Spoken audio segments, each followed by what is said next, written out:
الله من الشيطان الرجيم. بسم الله الرحمن الرحيم. الحمد لله رب العالمين، والصلاة والسلام على سيد المرسلين وعلى آله وصحبه أجمعين. رب اشرح لي صدري ويسر لي أمري واحلل عقدة من لساني يفقهوا قولي. سبحانك لا علم لنا إلا ما علمتنا إنك أنت العليم الحكيم. ولا حول ولا قوة إلا بالله العلي العظيم. Kitab Aqidatun Najin, muka surat 39.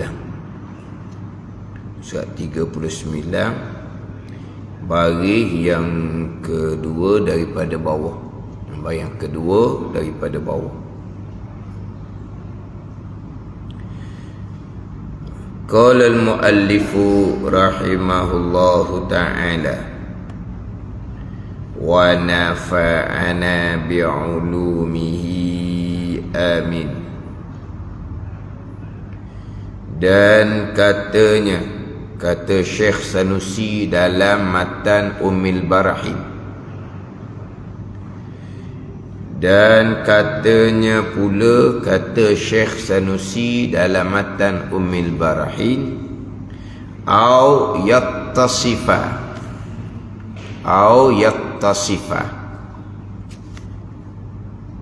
bisighari, dan bawah tu awil kibari, ada kurungan tu, au yattasifa. Hak terdahulunya, hak di atas kita baca melupah, au tattasifa, sebab zatu jadi fa'il. Ya, tattasifa zatuhu tu muannas jadi fa'il. Au yattasifa, fa'il itu kembali kepada Allah Ta'ala. Au yattasifa bisighari, tak ada ya tu. Ya tu tak ada. Ya tu tak ada. Jadi sughra pula jadinya. Bisighari, di bawah tu awil kibari. Au yattasifa bisighari. Terjemahan dia, oh tak ada artinya dah. Biasa ada artinya. Atau bersifat ia Allah dengan kecil. Ini mustahil. Ini mumasalah yang ke-8 daripada 10 mumasalah. Sekarang bicara sifat mustahil lawan kepada sifat mukhalafatuhu ta'ala lil hawadith. Lawan dianya mumasalatuhu ta'ala lil hawadith, serupa Allah Ta'ala dengan segala yang baharu, tu mustahil. Mumasalah serupa ni, Syekh Sanusi taswirkan, buat gambaran, buat rupa serupa ni 10. Ini mustahil berlaku 10 ni. Sekarang ni serupa yang ke-8, mustahil. Mana? Atau bersifat ia Allah dengan kecil. Mustahil lah. Kecil besar ni jiring. Zat Allah bukan jiring, nak kecil nak besar. Itu jelas lah. Ini dipanggil mumasalah pada zat, dipanggil mumasalah pada zat. Sebab dahulu mukhalafatuhu ta'ala lil hawadith, bersalahan Allah Ta'ala dengan segala yang baharu, dengan mana tidak serupa pada zat, pada sifat, pada perbuatan. Pada ni tidak serupa pada zat. Hak ni mumasalah ni, mumasalah pada zat. Zat Allah kecil, besar, atau jiring, mustahil sama sekali. Awil kibari, Ni mumasalah yang ke-9. Jadi kecil mumasalah yang ke-8, besar mumasalah yang ke-9. Pada jadi 10 mumasalah sungguh lah dah. Kalau nak sikit, ataupun bersifat yang kecil dan besar, sesudah lah. Dah. Bersifat-sifat kecil, mumasalah yang ke-8. Allah ni, zat Allah bersifat dengan besar. Itu mumasalah yang ke-9. Itu jadi banyak tu. Hak mukhalafah 3 pada zat, sifat dan perbuatan. Mumasalah jadi 10. Serupa Allah dengan segala yang baru yang mana ni mustahil sama sekali, keluar 10 mumasalah. Dia nak perasingkan. Awil kibari, atau bersifat dengan besar. Bersifat Allah Ta'ala dengan besar. Ini mumasalah yang ke-9, mustahil bagi Allah Subhanahu wa ta'ala. Allahu Akbar tu, Allah Maha Besar, nanti dia akan bicara nanti. Itu besar pakat. Kan kita semayang tu kan, Allahu Akbar. Allah Ta'ala Maha Besar. Besar apa tu? Besar pakat tu lain. Ni hak mustahil mumasalah ni, besar zat.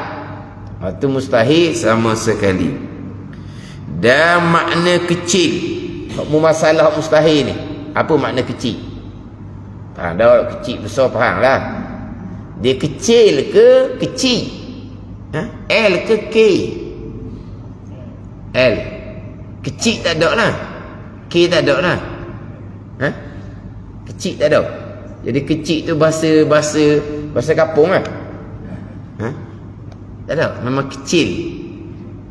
Dah kita pun kecil juga ni. Dengan lam ni Jawi. Tapi kita kan, kita sebut kecil ke kecil? Kecil tau. Kecil tuek tau. Ke apa? Tak sungguh. Ke orang tengah sebut kecil. KA tu bukan Terengganu. Kecil tuek ke apa? Tuek gitulah. Ke halusian, halu lain. Halusian tau. Halusian. Kecil tuik. Kecil loteng. Comel loteng. Orang Terengganu kedok ni. Kecil loteng. Tu comel loteng. Bukan Terengganu gitu ni. Kecil tuik tau. Dalam kita kecil. Ni kecil. Kecil. Kita kecil, besar kita faham dah ni. Ini tak datang ke mana. Dan makna kecil, hak masalah yang ke-8, hak mustahil ni. Barang yang sedikit daging anggotanya. Barang yang sedikit daging anggota. Kalau ada daging, kalau tak ada daging. Kalau besi yang kecil, mana apa? Sedikit daging besi. Taklah. Sekarang ni dia kata dah makna kecil itu, ni hak masalah yang ke-8 yang mustahil ni, barang yang sedikit daging anggota. Tu kalau orang yang kecil. Nak kata mana? Kalau masjid yang kecil, sedikit daging anggota masjid. Dengar orang pelik tau. Masjid yang kecil, surau yang kecil, rumah yang kecil, kereta yang kecil. Kereta yang kecil, apa makna dia? Sedikit daging anggota kereta gitu. Dia mudahnya kecil ni sedikit juzu, sedikit bahagian dia. Jadi kalau daging anggota ni kok jadi manusia je lah. Tapi kita fahamlah kecil tu mana apa. Dan makna besar itu, ni hak mumasalah yang ke-9 yang mustahil bagi Allah Ta'ala ni. barang yang banyak daging anggotanya. Kalau kata banyak juzuk, banyak bahagian, besar lah.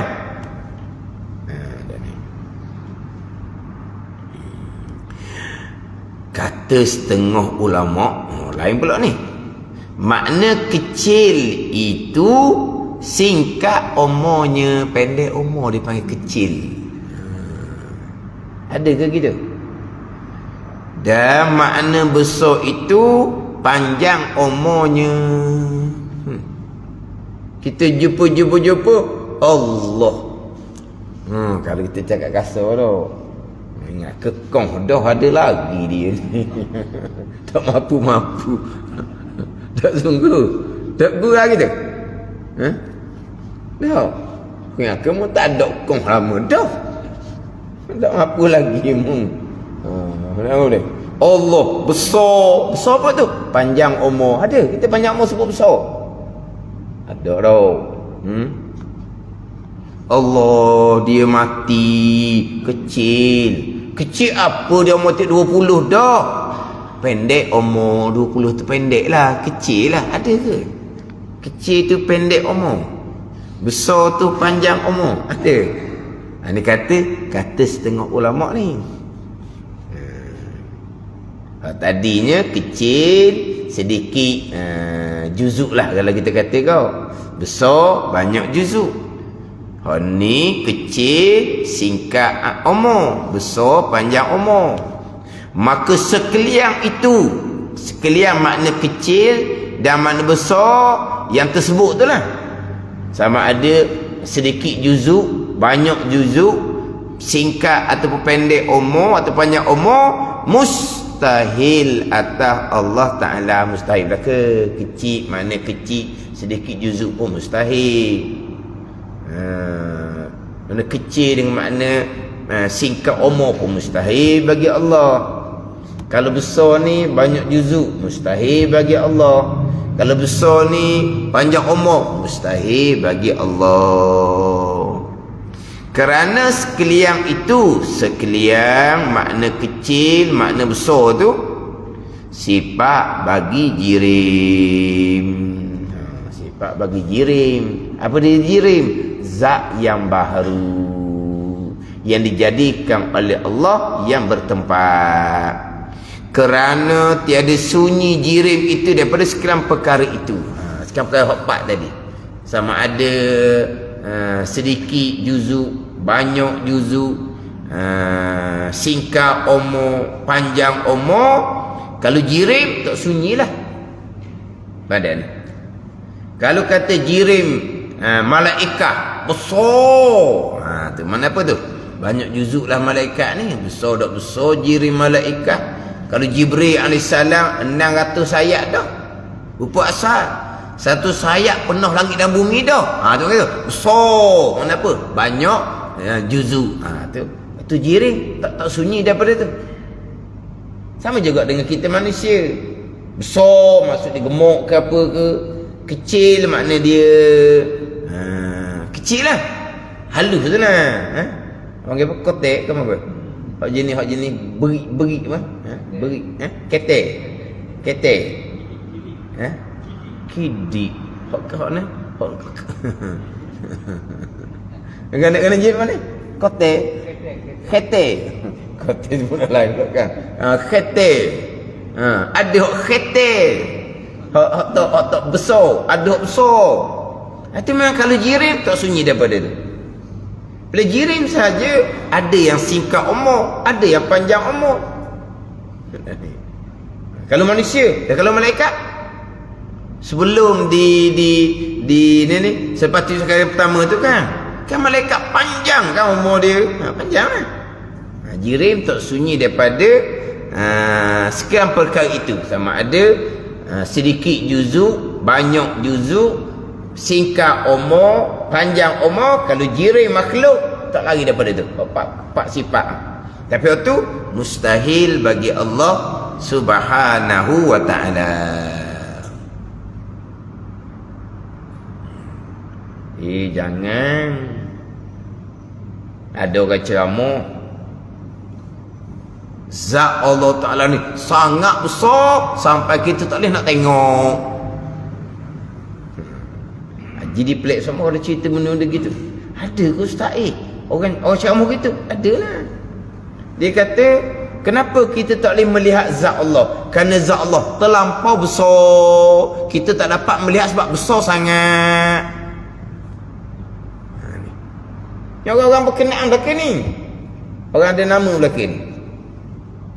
Tak dapat melihat zat Allah kerana zat Allah terlampau besar. Kalau kecil tak nampak sebab kecil. Kalau besar sangat tak nampak juga sebab besar sangat.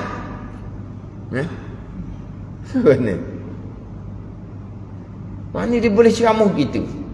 Kenapa zat Allah tak dapat dilihat? Sebab zat Allah terlampau besar. Itu mustahil sama sekali seumpama itu sifat yang baharu tu jirim gitu. Sama juga hak pegangan ni. Pegangan yang menyatakan Allah bertempat di atas arasy. Itu mustahil dah. Kenapa Allah bertempat atas arasy? Sebab arah makhluk yang paling besar. Ada ni. Langit bumi ni nak banding dengan arasy. Langit bumi ni umpama cincin sebentuk, arasy umpama satu padang yang luas. Besarnya arah ni melingkungi alam, umpama bumbung alam. Jadi sesuai Allah duduk atas arah sebab arah besar. Allah nak duduk bumi tak boleh sebab bumi kecil. Jadi kalau faham gitu, arah besar, Allah yang bertempat atas arah besar jugalah. Faham tak ni? Kenapa Allah bertempat atas arah? Sebab arah makhluk yang paling besar. Sesuai Allah duduk atas arah sebab arah paling besar. Jadi maknanya Allah jadi besar jugalah. Barulah sepadan dengan arah yang besar. Gitu. Antara zat Allah dengan arah tu, ya Allah duduk atas arah, mana lebih besar? Mana lebih besar? Ngam-ngam ke? Ngam-ngam. Zat Allah dengan zat arah sama besar. Itu sifat makhluk belaka gitu mustahil bagi Allah Ta'ala. Tapi dia nak kuat. Kenapa Allah duduk atas arah? Sebab arah makhluk yang paling besar sesuai Allah Ta'ala duduk.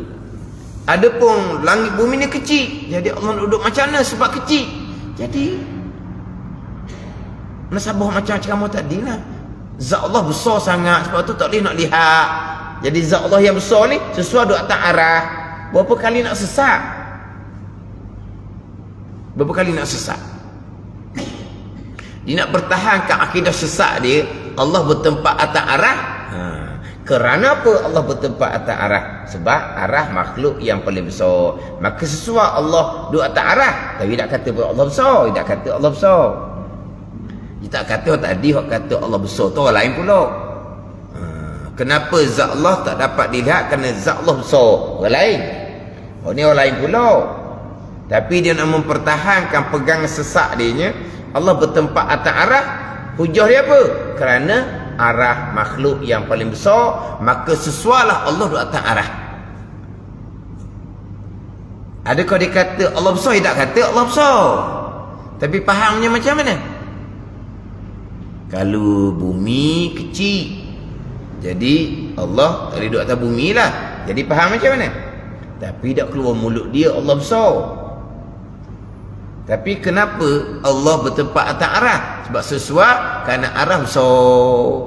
Maksud dia kok mana pula jadi tu? Ni. Faham tak ni? Ni seria paruhnya dalam bab pegangan. Dalam bab pegangan. Itu isu dalam bab pegangan. Tak cerita lagi isu-isu dalam bab pekoh apa semua. Duduk masuk FB, duduk berkelahi dalam bab pekoh. Orang duduk retoh negara. Orang duduk senyum mewek. Macam-macam dah dapatnya. Kita orang Islam macam-macam duduk baloh. Benda pekoh pun duduk baloh. Ada ni.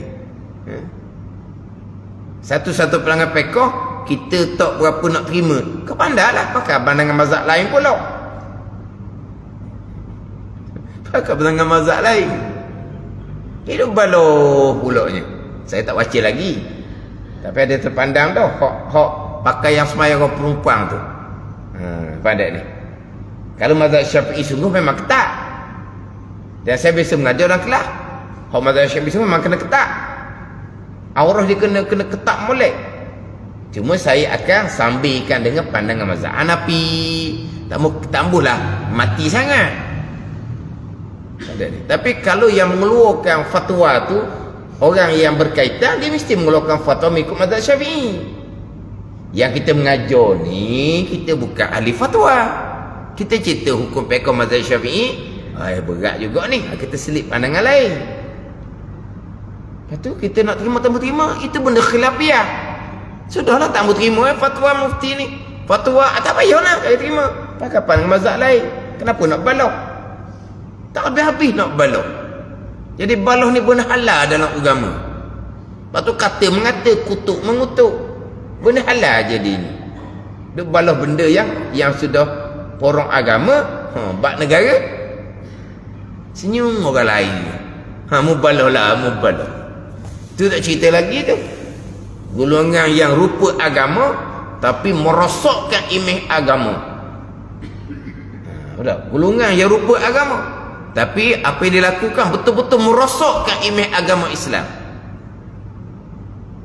Itu satu hal pula dah. Golongan yang imej agama ni memang ni golongan jahil. Memang ni golongan sesat daripada awal dah. Tapi oleh kerana di imej agama, ramai orang turut. Apabila terbongkar kemudian Allah banyaknya karut-marut, itu golongan jahil.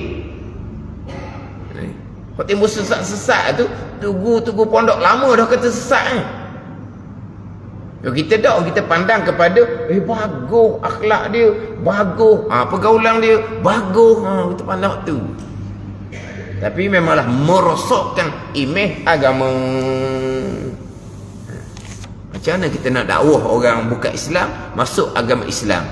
Kalau dia ni orang Islam ni, rupa comel dah ni, pakar comel ni, pakar dakwah ni, tapi akhirnya apa yang berlaku?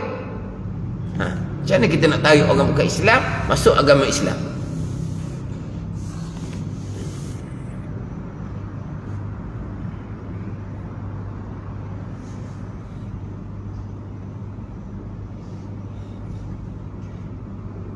Tadi saya mengajar dalam Mani FM, cerita bab air mustakmar je.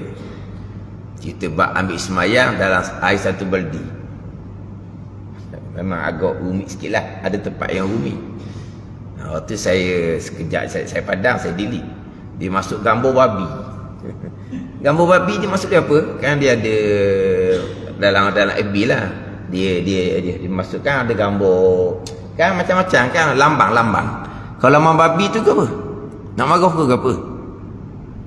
Dia masuk lambang babi. Saya pun delete je lah. Tak tunggu lama nanti kan orang apa-apa pula. Saya pun delete. Dia masuk lambang babi. Nama orang Melayu lah. Nama orang Melayu tapi di hujung tu nama bangsa lain. Mungkin dia mu'alaf. Nama orang Melayu di awal tapi di hujung tu nama asal dia lah mungkin kan bila orang yang bukan orang Melayu dia masuk Islam itu kau pada nama orang Islam tapi hak hujung tu ada nama asal hak dia bangsa dia. Tak tahulah dia mu'alaf ke macam mana. Dia masuk gambar babi, saya pun delete lah kata. Tak tahulah. Mungkin dia dengar payuh ni ambil semayang air satu baldi, kita air pahit banyak. Saya cerita dah macam mana kalau air tak ada, duduk rumah flat, lift rosak, nak ambil air lori hantar air tu, lepas tu kita ambil semayang pula, kita keluarga kita ramai, lepas tu macam mana nak pakai, nak makan, nak minum lagi, macam mana nak pakai? Akhirnya saya cerita baik mustakmar je tadi. Macam mana kita berurut dalam satu baldi, air kekal mutlak, takkan jadi mustakmar. Tapi mungkinlah bagi orang tak biasa dengar, dia mungkin rasa macam pelik sikit ke gitulah. Tapi maksud masuk gambar babi tu maksud apa, wallahu alam lah. Maksud dia apa? Tak tahu.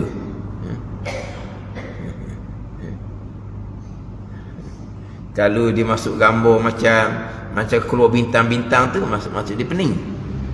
Gitu. Dan ini apa babi? Tak tahulah. Dia dalam bab-bab kalau hukum pekor tu, waktu tak ada apa-apa, waktu dia banyak benda khilafiyah.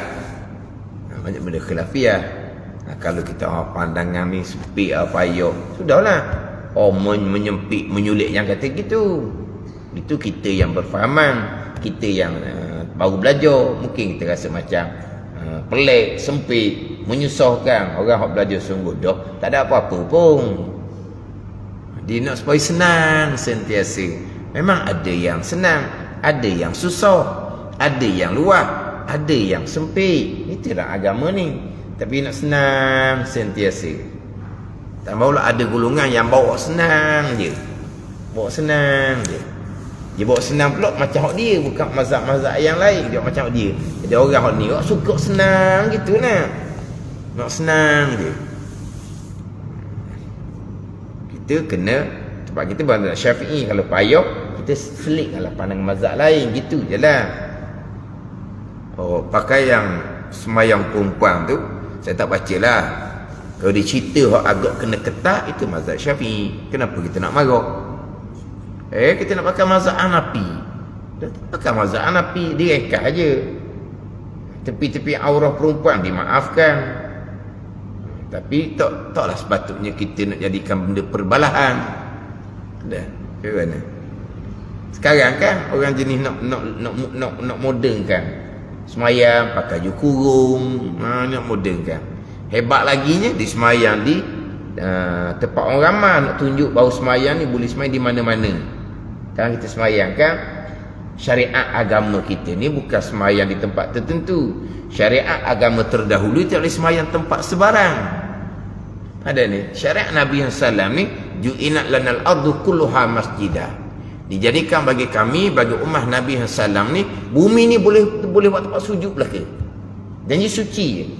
Adapun syariat terdahulu, dia tak boleh nak semayang melainkan tempat khusus. Kita tahu. Jadi nak menunjukkan bahawa kita ni boleh semayang di mana-mana, dia buat semayang ramai-ramai di tepi pasar raya. Ada ni. Kalau lelaki tak apa. Kalau orang perempuan, dia buat juga perempuan grup dia. Lepas tu, merokok, sujud tu, punggung tunggai ke mana? Orang lelaki di belakang tu, lelaki ajnabi. Dia nak rokok sujud ke perempuan?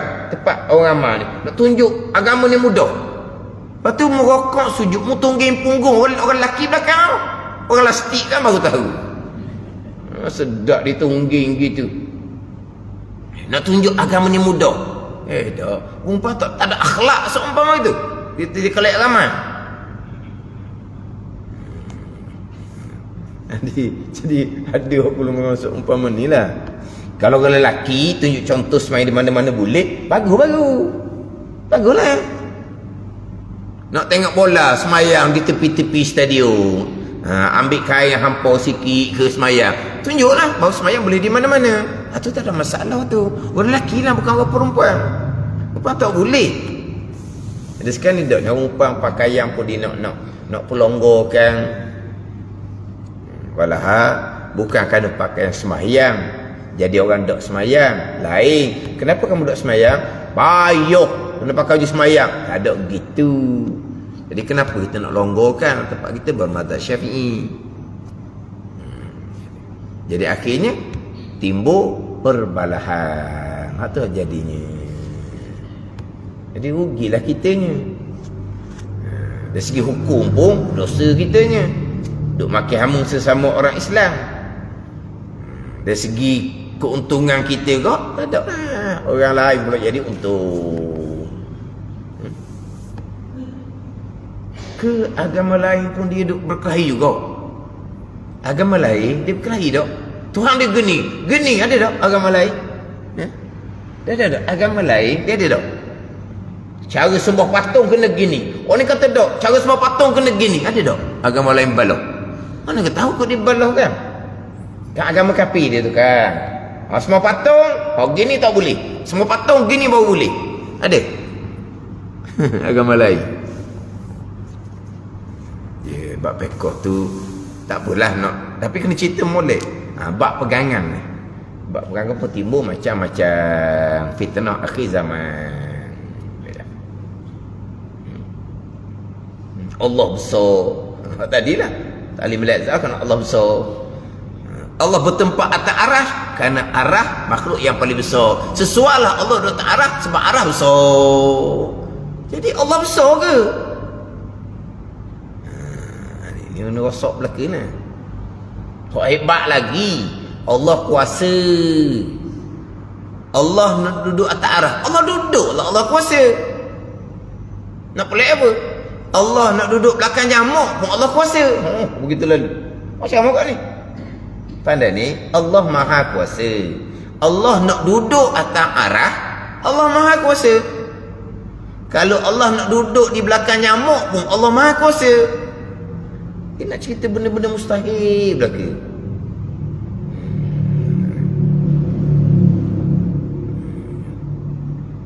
Jadi dalam kitab ni kecil besar. Tak ada benda apa tak adanya. Tu mumasalah hak mustahil belaka. Dan ada pun barang ni ayat-ayat yang datang pada Quran yang menunjukkan Allah bersifat dengan besar. Ada mana? Seperti firman Allah, Allahul Kabirul Muta'al. Muta'ali lah kalau bagi. Allahul Kabirul Muta'al. Ni ayat Quran ni. Artinya bermula Allah Ta'ala itu maha besar. Maha besar. Al-Kabir, nama bagi Allah tu. Allah yang maha besar. Besar tu Quran sebut besar. Lagi maha tinggi. Lagi maha tinggi. Sekarang ni Allah maha besar. Quran kata maka, tu khabar dia, maka makna barang yang datang pada Quran, ataupun makna maha besar tu, Al-Kabir, Allah yang maha besar tu. Apa makna dia? Besar pada martabat ketuhanan, bukan besar zat. Besar pada martabat ketuhanan. Sama dengan Allahu Akbar. Samalah. Tadi Allahul Kabirul Muta'al, itu ayat Quran. Kabir, maha besar martabat ketuhanan, bukan besar zat. Gitu je lah. Besar zat itu masalah serupa dengan zat makhluk. Memang zat makhluk tak sunyi. Kalau dak kecil besar, kalau dak besar kecil. Itu makhluk. Itu yang baharu. Dan katanya, kata Syekh Sanusi dalam matan Ibrahim pula, au yattasifa bil aghradi fil af'ali wal ahkam. Ini yang ke-10. Yang terakhir dah. Ini 10 yang terakhir. Arti kata musannif, kata Syekh Sanusi itu. Arti kata Syekh Sanusi dalam matan Ibrahim, au yattasifa bil aghradi fil af'ali wal ahkam, atau bersifat ia Allah dengan mengambil faedah pada segala perbuatan dan segala hukum, atau bersifat ia Allah dengan mengambil faedah pada segala perbuatan dan segala hukum. Mengambil faedah ni dengan makna ada gharaq dipanggil. Nanti ada cerita di bawah. Jadi kalau tidak ada faedah, jadi sia-sia. Mustahil Allah menjadikan benda yang sia-sia, yang tidak berfaedah. Dia faedah di sini ada gharaq, tujuan yang menekan atas Allah Subhanahu wa ta'ala. Macam dia cerita dia bawah nanti. Gharak tu maksud dia apa? Gharak ni kalau kita lah, benda yang menekan kepada kita. Apa yang menekan kita? Kenapa kita belajar? Oh, wajib. Tak belajar masuk neraka kita. Menekan tu. Ada gharak, ada tujuan yang menekan. Kenapa semayang? Tak semayang habislah kitanya neraka. Ni. Kenapa bekerja? Tak bekerja nafkah keluarga macam mana? Kenapa makan? Kenapa minum? Tak makan tak minum mati lah kita. Kalau dulu kok, kenapa gali telaga? Kerana kita nak air. Terpadat ni. Jadi apa yang kita buat tu semuanya ada gharak, ada tujuan yang menekan. Ada ni. Ada tujuan menekan seumpama ni lah mustahil bagi Allah Subhanahu wa taala kalau Allah ada gharak yang seumpama ni memasalah serupa Allah dengan kita jugalah jadinya. Tapi perbuatan Allah, hukum Allah ada hikmah belaka, tidak sia-sia. Tapi ada tak gharak tujuan yang menekan? Mustahil sama sekali. Kalau Allah ada gharak tujuan menekan, berarti Allah tidak bersifat dengan sifat kesempurnaan. Kita kenapa begitu? Sebab kita kekurangan belaka. Yang pertama, kita kekurangan ilmu, maka kita terpaksa kena belajar. Kita kekurangan amal, kita terpaksa kena buat amal. Kita kekurangan belanja, kita terpaksa bekerja. Kita kekurangan belaka. Ada ni. Sebab tu kita banyak benda yang menekan atas kita. Kalau Allah buat satu perkara kerana ada tujuan menekan macam seumpama kita tadi, berarti Allah tidak bersifat dengan sifat kesempurnaan. Tapi apa yang Allah perbuat ada hikmah belaka, tidak sia-sia. Jadi mengambil faedah ni pandai ni. Kita mengambil faedah ni molek mengambil faedah ni. Jadi mengambil faedah maksud apa? Gharak tu bil aghradi, dengan gharak tujuan yang menekan atas Allah kena buat satu-satu perbuatan. Tapi terjemah dengan mengambil faedah. Kalau tak mengambil faedah jadi sia-sia pula. Mustahil Allah buat benda sia-sia yang tak ada faedah. Allah buat ada benda tak ada faedah, sia-sia. Mustahil bagi Allah Ta'ala. Semuanya ada faedah, tidak sia-sia. Ada ni. Cuma faedah tu kadang-kadang kita tak tahu. Kadang-kadang tengok satu-satu makhluk tu kan. Apa benda lah makhluk ni? Kena-kena. Kalau ada penyakit apa-apa ambil ni contoh. Cuma kita tak tahu, tuan tak buka kita. Tapi tuan jadi semuanya berfaedah, tidak sia-sia. Tiba-tiba sini bersifat mengambil faedah. Pada ni ada tujuan menekan atas Allah Subhanahu wa taala. Mustahil sama sekali.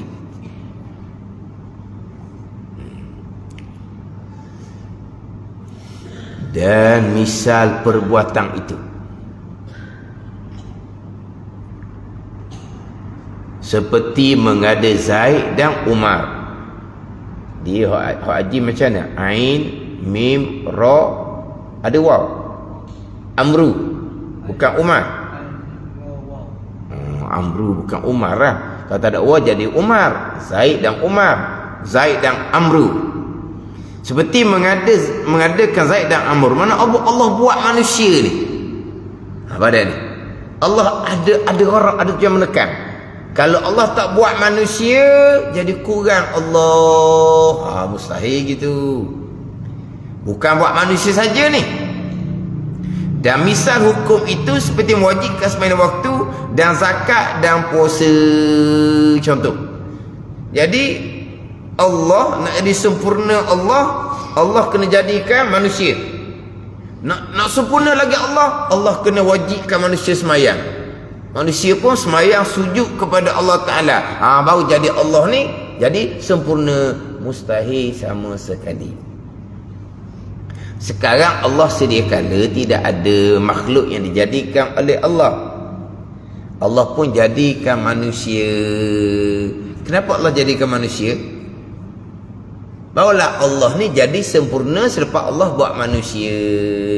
Nak tunjuk kekuasaan Allah Ta'ala dengan Allah buat manusia. Barulah Allah ni sempurna dengan kekuasaan. Buat manusia saja tak. Allah mewajibkan semayang pula, mewajibkan zakat pula, mewajibkan puasa. Hamba ni pun turutlah perintah Allah. Barulah hebat Allah. Mustahil sama sekali. Itu dipanggil gharak, tujuan menekan. Kenapa Allah buat manusia? Kerana kalau Allah buat manusia, jadi begini lebih Allah. Kalau orang tak buat, tak ada orang tahu pun Allah Maha Kuasa. Dia buat manusia, tengok Allah Maha Kuasa, barulah jadi lebih Allah. Bukan saja buat manusia, Allah menetapkan hukum wajib semayang.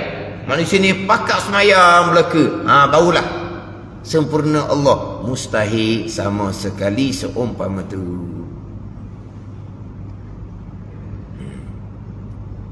Tapi Allah menjadikan manusia dengan hikmah, dengan kebijaksanaan Allah Subhanahu wa ta'ala, dengan iradah kehendak Allah Subhanahu wa ta'ala. Allah mewajibkan semua waktu itu ada dengan hikmah, dengan kehendak iradah Allah Subhanahu wa ta'ala. Bukan ada tujuan yang menekan. Kalau Allah tidak mewajibkan semayang, maka hamba tidak akan semayang. Allah ini tidak sempurna. Mustahil sama sekali seumpama tu.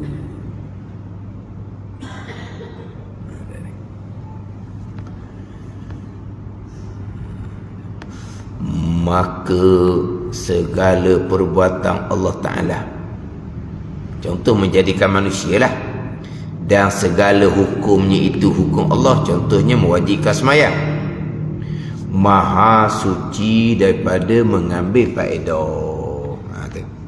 Maha suci daripada mengambil faedah. Ni kita wajib berpegang ni. Mengambil faedah tu mumasalah, sifat mustahil.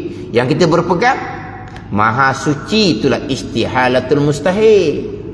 Itu istihalah. Kan kita pegang kan? Kita pegang Allah tidak lemah. Maha suci Allah dari sifat lemah. Kita pegang Allah tidak jahil. Maha suci Allah daripada jahil. Kita pegang Allah tidak mengambil faedah. Maha suci Allah mengambil faedah. Itu dia panggil pegangan kita istihalatul mustahil. Mengambil faedah mustahil, mumasalah yang ke-10. Kita berpegang maha suci, dengan bahawa Allah tidak mengambil faedah. Macam ginilah, kita berpegang secara ijmal. Allah bersifat dengan sifat kesempurnaan yang tidak terhingga bilangannya. Maha suci Allah bersifat kekurangan. Maha suci itu pegangan kita.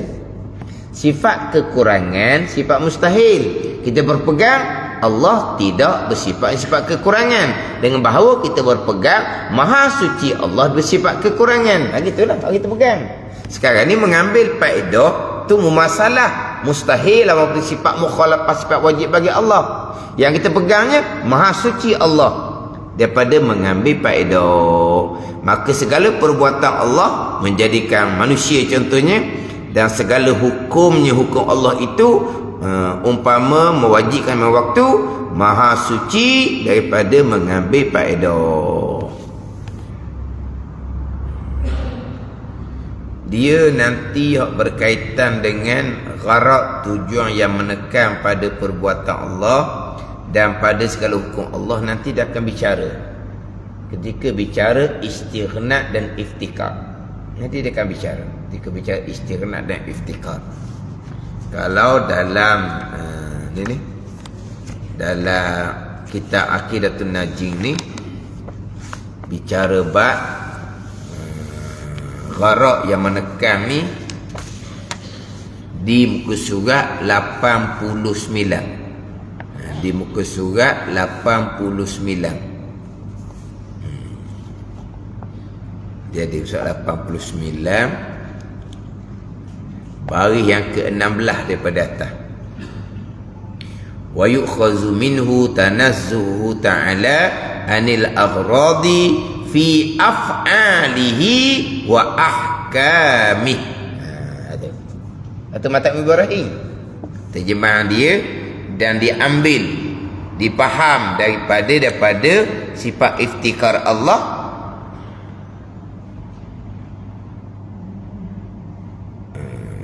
erti daripada terkaya Allah Ta'ala, daripadanya, dan diambil daripadanya. Macam setakat tu erti daripadanya itulah. Apa daripadanya? Daripada terkaya Allah. Istighna. Sebab mukhalafah maksud istighna, bukan iftikar.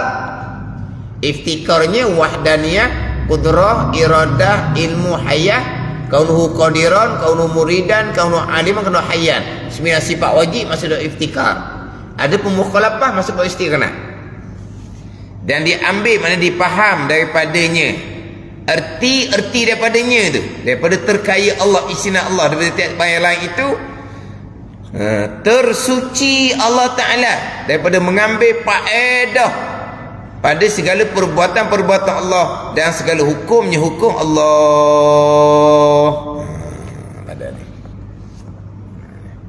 Jadi kan mukhalafah kan, maksud dia bahawa sifat istighna Allah Subhanahu wa Ta'ala. Sini pun dibicara juga apa makna gharau, apa semua dibicara panjang sini. Ada ni. Macam sini berulang. Macam berulang. Pada huraian itu kan.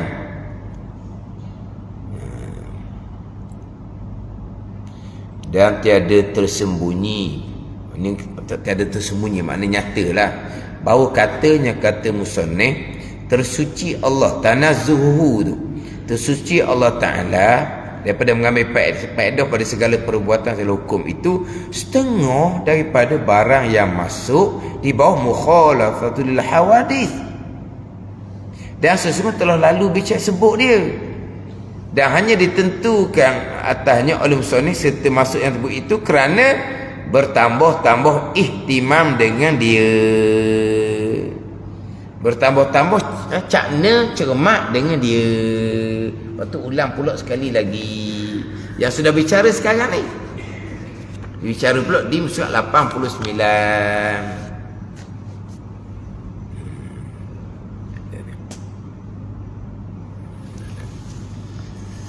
Ada makna gharaq itu. Apa makna gharaq? Iaitu illah. Illah ni sebab lah. Illah ni sebab. 89 tu 89 bermula gharaq yang tersuci Allah daripadanya itu, iaitu ibarah daripada cita-cita yang membangkit. Ia cita-cita akan Allah Ta'ala atas menjadikan satu perbuatan dari segala perbuatan, atau satu hukum daripada segala hukum. Hari gitu pula, cita-cita yang membangkitkan, kemahuan yang membangkitkan, ada tujuan yang menekan. Sini dia kata ilah. Ilah ni sebab lah. Ilah ni sebab.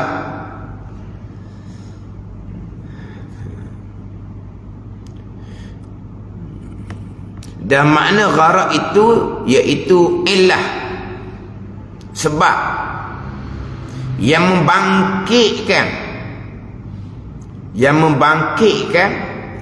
dengan tergagah, dengan terpaksa, dengan terkerasi atas memperbuatkan sesuatu perbuatan, atau menghukum akan dia akan sesuatu.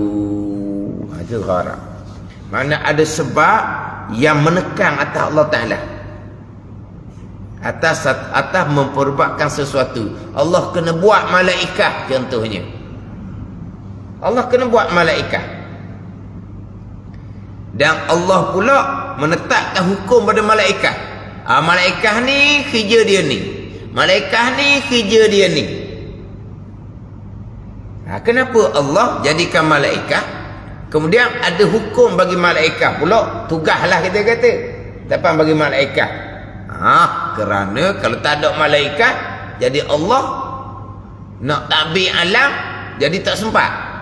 Tu mustahil. Sama sekali. Itu jelas mustahil lah. Kan malaikat kan Allah jadikan. Kemudian malaikat ni ada kerjaan dianya. Ada yang menurunkan hujan, menurunkan rezeki, ada yang meniupkan roh, mencabutkan roh, ada yang mencatat kebaikan, mencatat kejahatan, ada yang ditugaskan soal di alam barzah, ada yang ditugaskan jaga syurga, jaga neraka. Allah kena jadikanlah malaikat sebab kerja Allah jadi banyak. Jadi bila ada malaikat ni, jadi kau ingat kerja Allah tu sesak sangat-sangat.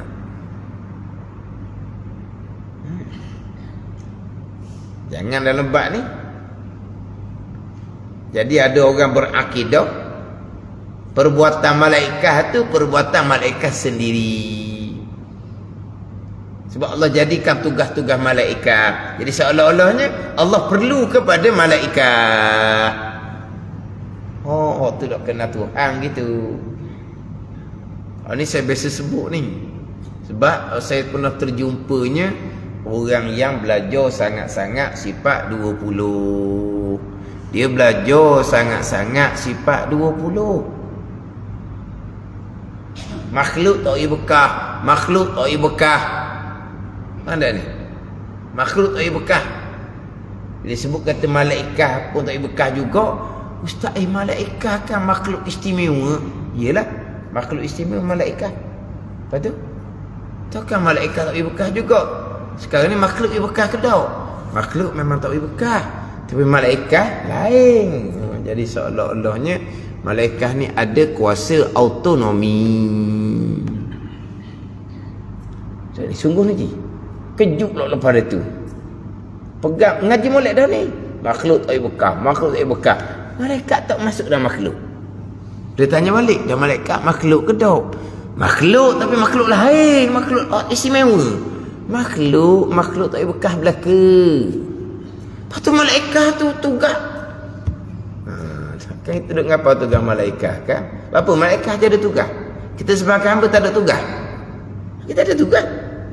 Tak ada tugas ni. Tapi perbuatan kita, perbuatan Allah lah.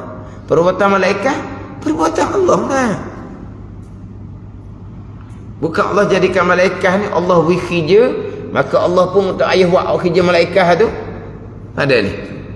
Dia nak catat kebaikan, nak catat kejahatan, manusia belia-belia. Kalau malaikat tukar catat, jadi maknanya tak payah Allah catat lah. Perbuatan malaikat catat itulah perbuatan Allah Subhanahu wa ta'ala. Gimana?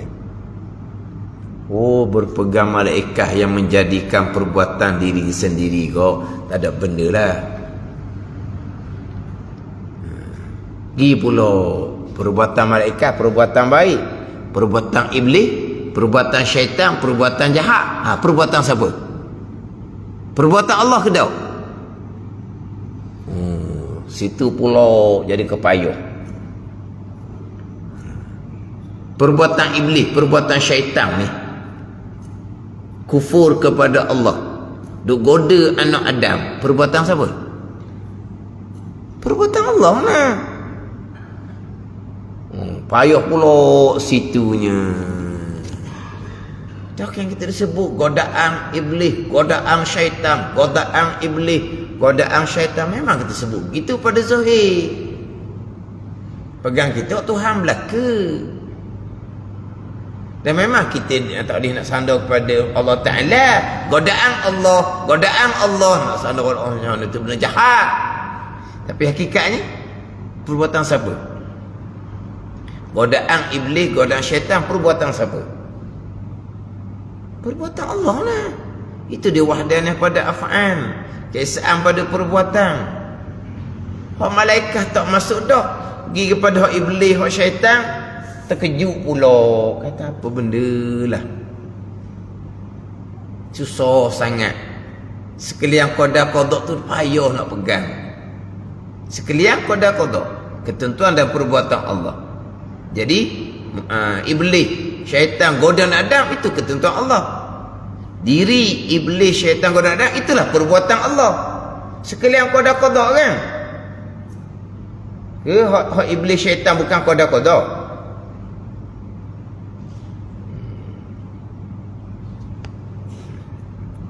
Jadi macam-macam. Jadi Allah jadikan malaikat dengan tugas-tugas malaikat, dengan hikmah Allah Ta'ala, tidak sia-sia. Tapi bukan ada gharak, tujuan yang menekan. Allah menjadikan malaikat, Allah tugaskan malaikat, Allah tetapkan pekerjaan bagi malaikat. Maka Allah perlu pada malaikat, ada tujuan yang menekan. Mustahil sama sekali. Lain dengan perbuatan kita pada zahir lah. Kita buat satu perkara, kenapa? Terpaksa kena buat benda ni. Kita kena lantik orang, bayar gaji, kenapa? Kena terpaksa terlantik orang. Kalau tidak, siapa nak buat kerja? Ada ni. Kita lantik seseorang, tugaskan seseorang, kita bayar gaji pada seseorang. Kenapa? Kerana kita ada gharak, tujuan menekan. Sebab pekerjaan terlampau banyak, kena gaji seseorang. Sebab kalau tidak, berat kita. Itu dipanggil gharak, tujuan menekan.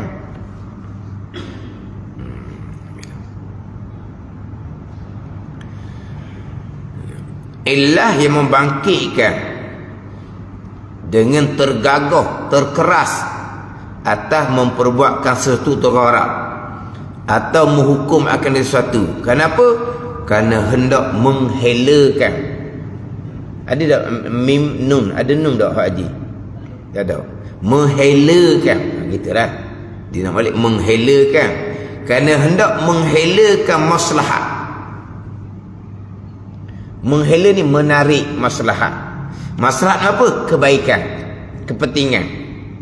Kerana nak menghela, mana menarik maslahat, kebaikan, kepentingan yang kembali kepada dirinya, diri Allah, atau kepada makhluknya, makhluk Allah. Itu dia gharak. Ini mustahil. Macam kita lah, kita buat satu perkara kerana terkeras, tergagah. Kenapa? Kerana kita nak tarik maslahat kepada kita. Pada ni kita belajar. Kenapa? Kerana nak tarik maslahat kepada kita. Kita buat amal kerana nak tarik maslahat kepada kita. Kan kita semayang kan? Kenapa? Kita terpaksa kena semayang kerana menghela, menarik maslahat kepada diri kita. Ini kita. Mustahil bagi Allah Subhanahu wa ta'ala. Atau menolak daripada kebinasaan. Dia sudah lalu dah. Maha suci Allah daripada gharak. Atau menolak daripada kebinasaan. Kita kan, kalau kita menetapkan satu-satu hukum, satu-satu peraturan, kenapa? Kerana nak menghela maslahat dan menolak kebinasaan. Contoh mudah. Maknanya buat peraturan lampu isyarat. Kenapa buat peraturan lampu isyarat? Kerana maslahat, kerana kebaikan, kepentingan. Kalau tak ada lampu isyarat, berebutlah orangnya. Atau nak menolak daripada kebinasaan, melanggar orang tak ada lampu isyarat. Kita pun menetapkan satu hukum, satu peraturan, lampu isyarat, lampu ni bergerak, lampu ni standby buti kuning, lampu ni standby buti tak kuning tak. Kita standby pecu. Tak, lampu kuning ni sebenarnya sedia untuk berhenti ke sedia untuk pecu? Ke mana? Kalau kuning sedia untuk berhenti, orang belakang kata Allah dia ni boleh lagi ya? Marah dia orang belakang. Oh, penakut dia ni. Dah lampu kuning dia pun beri lalu dah. Orang belakang ni Allah. Tekanlah minyak. Lampu kuning standby sedia untuk pecu. Tapi kenapa kita meletakkan hukum peraturan seumpama itu? Sebab kita nak menghela, nak menarik maslahat kebaikan ataupun menolak kebinasaan. Kalau tak ada lapis isyarat, jadi huru-hara lah orangnya. Dia panggil apa tu? Ada gharak, tujuan yang menekan. Allah Ta'ala tidak. Allah buat apa-apa pun Maha suci Allah daripada gharak itu yang menekan. Allah menetapkan hukum pun sama. Perbuatan Allah, hukum Allah penuh dengan hikmah, kebijaksanaan daripada Allah Subhanahu wa ta'ala.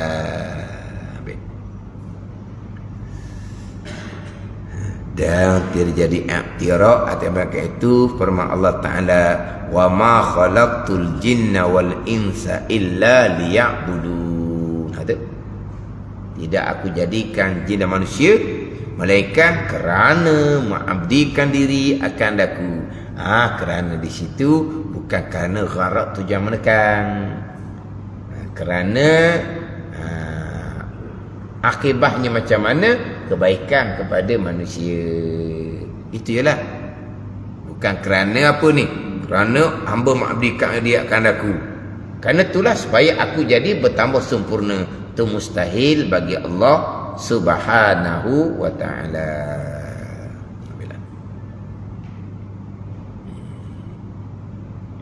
Macam ginilah kita iradah, terjemah kehendak. Kita sebut kata kehendak ni, kehendak mana ni? Kehendak lagi berat tau. Kehendak. Mana kita perlu sangat-sangat, itu kehendak. Allah dak iradah kehendak yang mana? Itulah ketentuan Allah, keputusan Allah. Tapi bila jemaah kehendak ni kadang-kadang macam nak menekan, tak ada kehendak. Ni macam mana dah kehendak. Ni kehendak. Kehendak anak kita nak gitu, kehendak. Kehendak keluarga kita nak gitu, nak warna kita tu kehendak. Kehendak ni seperti menekan. Dah ada iradah kehendak yang mana sengaja sengaja Allah menentukan seumpama tu. Macam orang tadi cerita mengambil faedah. Mengambil faedah ni kita bukan gharak ni yang menekan. Tapi maksud di situlah. Kadang-kadang makna dia dekat-dekat je. Ada ni. Gharak ni kalau Allah tak buat, tak akan sempurna Allah Subhanahu wa ta'ala. Kalau Allah tidak menetapkan satu hukum, tak akan sempurna Allah Subhanahu wa ta'ala. Macam kita tadi lah. Kita kalau dah buat perkara ni, tak sempurnalah kita, tak kemanalah kitanya, rosaklah kitanya. Itu kita ada sepenuhnya, kita ada gharak, tujuan perkara yang menekan kita untuk dapat kebaikan, menekan kita untuk melepaskan daripada kebinasaan. Itu sifat makhluk Allah. Kalau bersifat seumpama ni, mumasalah Allah dengan yang baru, mustahil sama sekali. Wallahu a'lam. Bismillahirrahmanirrahim. Alhamdulillahirabbil alamin. Wassalatu wassalamu ala sayyidil mursalin wa ala alihi wa sahbihi ajma'in. Allahumma ftah alaina futuhal arifin. Allahumma allimna ilma akdamin wa fahimna famas sabiqin warzuqna ruqat talibin.